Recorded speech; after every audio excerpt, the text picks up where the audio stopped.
हाय दोस्तों, स्वागत है आपका मेरे यूट्यूब चैनल क्यूरियस माइंड में। मैं मनीषा तिवारी मिश्रा। आज हम देखेंगे benefits of CCE.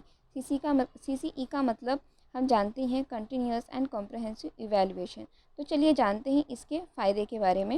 It promotes the students learning by introducing new teaching methods and techniques.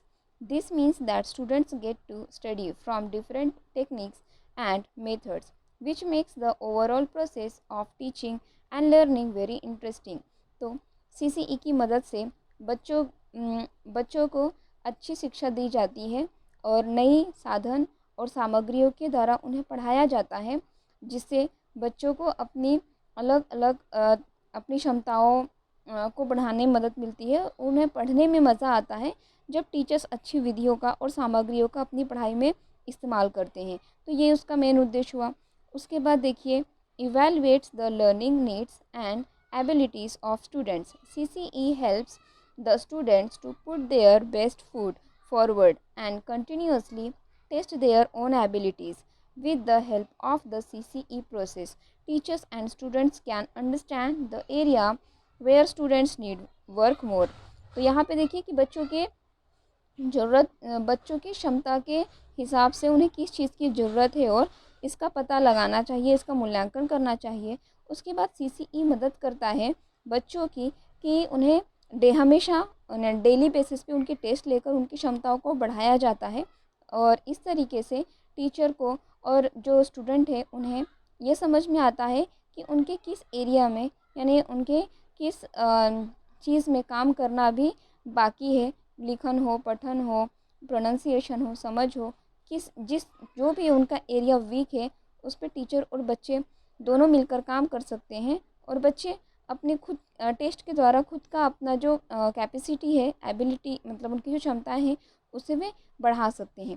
तो ये भी एक उसके प्रॉफिट है सीसीई का कि बच्चों को पढ़ने में मदद मिलती है। उसके बाद हम देखेंगे, recognizes ongoing student access daily based on smaller portions। तो बच्चों को ये समझ में आना चाहिए कि उनका जो डेली बेस है, छोटे छोटे जो पोर्शंस है, उन्हें कितने अच्छी तरीके से उन्हें समझना है वो, और कहाँ बाकी रह गया उन्हें समझना, इस चीज़ को समझें। Performance checking is extremely important which should be done regularly. तो बच्चों का जो परफॉर्मेंस है, जिसे कहते हैं कि उनका प्रदर्शन वो किस प्रकार से है, ये जांचना बहुत ज़्यादा ज़रूरी है। और इसे हम रेगुलर बेस पे मतलब रेगुलर जांचें तो ज़्यादा बेहतर हो। थ्रो सीसीई डूइंग और through analysis of the child's growth becomes easy and enhanced. तो इस तरीके से हम बच्चों में अगर सीसीई के द्वारा हम बच्चों की जो विकास है उसके अगर विश्लेषण करें तो ये बहुत ही आसान हो जाता है और सातत्य हो जाता है कि बच्चे कहाँ पर कम पढ़ रहे हैं, और उन्हें हम टेस्ट के द्वारा या किसी और मूल्यांकन के द्वारा हम उसमें सुधार कर सकें। ये इसका और एक प्रॉफिट है। उसके बाद identifies and addresses the special needs of students who are academically challenged. तो उन बच्चों का पता लगाना जिन बच्चों को ख़ास तौर पे ज़रूरत है एकेडमिकली, यानी कि जो क्लास में जो पढ़ा सब्जेक्ट्स होते हैं उसमें, जैसे कि पठन, लेखन, श्रवण, इस तरीके से जो भी उनके अंदर अक्षमताएं हैं उसके बारे में पता लगाना और उसमें ख़ास तौर पर काम करना उनकी ज़रूरत के हिसाब से। Encourages students to participate in extracurricular activities rather than focusing exclusively on academics। तो सिर्फ एकेडमिक यानी कि सिर्फ सब्जेक्ट से रिलेटेड पढ़ाई पर फोकस ना करके बच्चों को अदर एक्टिविटी, यानी कि जैसे कि खेल कूद है, डांस है, म्यूज़िक है, सॉन्ग है, बच्चों के इंटरेस्ट के हिसाब से उन्हें उस चीज़ में भाग लेने में सहमति देना। और क्योंकि उसमें भी कुछ ग्रेड होते हैं, इस वजह से बच्चे उस पर पार्टिसिपेट करेंगे, ना कि सिर्फ अपने सब्जेक्ट और सिर्फ पठन लेखन तक ही सीमित रहे। इस चीज़ के लिए भी बच्चों को प्रोत्साहित किया जाता है सीसीई में। उसके बाद हम देखेंगे, leads to comprehensive education which emphasises student overall growth in various areas. तो बच्चों के कॉम्प्रहेंसिव एजुकेशन जो हैं सातत्य जो एजुकेशन होते हैं, समझ की जो एजुकेशन है, उस वजह से ये समझना कि बच्चों के ओवरऑल मतलब कि उनके शारीरिक, मानसिक और संवेगात्मक, भावात्मक सारे एरियाज़ में उनके विकास करना ही CCE का मोटो है। A child should be given a holistic approach of learning which should include a great blend of theoretical and practical knowledge. तो बच्चों के अंदर सिर्फ एक ही चीज़ को नहीं बांध के रखना है, तो बच्चों का ऑल ओवर विकास करना है, मतलब कि उनकी पूरी पर्सनालिटी का विकास करना है और उन्हें सार्वंगीण विकास के लिए उनके थियोरेटिकल यानी सैद्धांतिक और प्रैक्टिकल यानी कि व्यवहारिक, सैद्धांतिक और व्यवहारिक दोनों ज्ञान को बांध कर साथ साथ चलना है। उसके बाद हम देखेंगे CCE enables student in the 11th class to make well informed and better subject choices based on their academic success, aptitude, interest and preferences।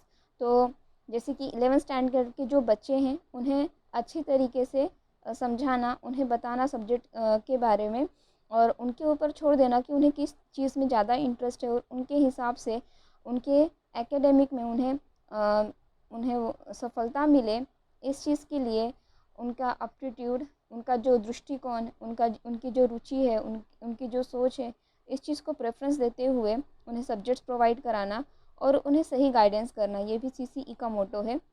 Encourages emotional intelligence, critical thinking and other life skills. Students need to get future ready and for the same they need to broaden their soft skills which can help them get ready for challenging situations। तो बच्चों को प्रोत्साहित करना, emotional intelligence मतलब कि भावनात्मक बुद्धिमत्ता उनके अंदर प्रोत्साहित करना, क्रिटिकल थिंकिंग महत्वपूर्ण सोच या तर्क बुद्धि उनके अंदर विकसित करना और जीवन के जो कौशल है उसे विकसित करना। तो जो बच्चों में जो ज़रूरत फ्यूचर के लिए जो भी चीज़ उनके लिए ज़रूरी है उसे उन स्किल्स को, उन कौशल्य को विकसित करना और उन्हें तैयार करना आगे जो आने वाली उनकी ज़िंदगी में कठिनाइयाँ हैं उनसे सामना करने के लिए। तो इस तरीके से CCE के बेनिफिट्स हैं और अब हम देखेंगे कुछ क्वेश्चंस। आई होप कि आपको बेनिफिट समझ में आ गए होंगे। अब हम देखेंगे कुछ questions. Continuous assessment focus on. Continuous assessment किस चीज़ के ऊपर फोकस करता है? Outcome and achievement based assessment यानी कि सिर्फ प्राप्ति के ऊपर। फॉर्मल असेसमेंट रचनात्मक मूल्यांकन। इनफॉर्मल असेसमेंट अनौपचारिक assessment. Then informal and combination of both formative and summative यानी कि जो अनौपचारिक है उस पर, उसके बाद ये फॉर्मेटिव रचनात्मक और योगात्मक दोनों का सही संगम है। तो ये हमने देखा है बेनिफिट में इसे कि कॉम्बिनेशन है ये फॉर्मेटिव और समेटिव का कंटिन्यूस असेसमेंट। उसके बाद देखेंगे continuous and comprehensive evaluation of learning is मतलब कंटिन्यूस और कॉम्प्रहेंसिव सातत्य और सर्वांगीण मूल्यांकन जो है वो क्या है? पीरियोडिक असेसमेंट ऑफ लर्निंग मतलब कि पीरियोडिक जो होते हैं मंथ वाइज जो मूल्यांकन होते हैं वो है पीरियोडिक असेसमेंट ऑफ टीचिंग। पढ़ाना तो है ही नहीं बच्चों को। कंटिन्यूस टेस्ट एंड असाइनमेंट बार बार उन्हें टेस्ट देना और असाइनमेंट देना। कंडक्टिंग कंटिन्यूस टेस्ट या हमेशा उनकी टेस्ट लेते रहना कंटिन्यूसली।